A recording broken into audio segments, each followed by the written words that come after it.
بسم الله الرحمن الرحيم سأل سائل بعذاب واقع للكافرين ليس له دافع من الله ذي المعارج تعرج الملائكة والروح إليه في يوم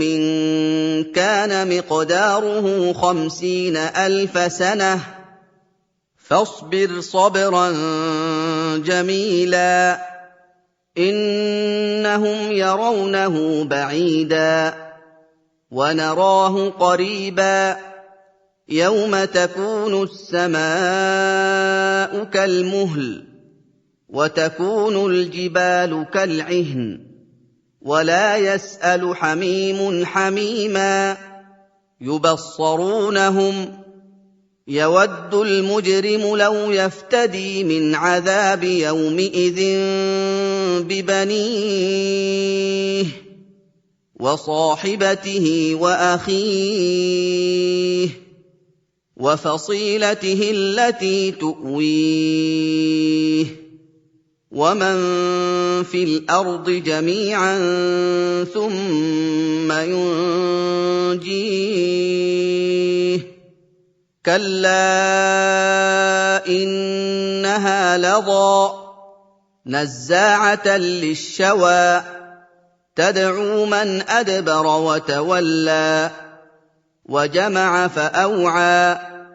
إن الإنسان خلق هلوعا إذا مسه الشر جزوعا وإذا مسه الخير منوعا إلا المصلين الذين هم على صلاتهم دائمون والذين في أموالهم حق معلوم للسائل والمحروم والذين يصدقون بيوم الدين والذين هم من عذاب ربهم مشفقون إن عذاب ربهم غير مأمون والذين هم لفروجهم حافظون إلا على أزواجهم أو ما ملكت أيمانهم فإنهم غير ملومين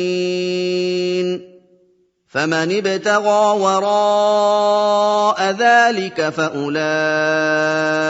هم العادون والذين هم لأماناتهم وعهدهم راعون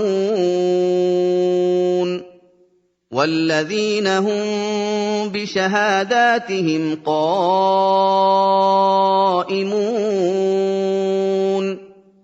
والذين هم على صلاتهم يحافظون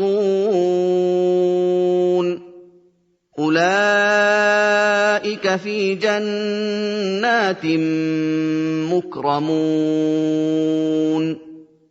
فما للذين كفروا قبلك مهطعين عن اليمين وعن الشمال عزين أيطمع كل امرئ منهم أن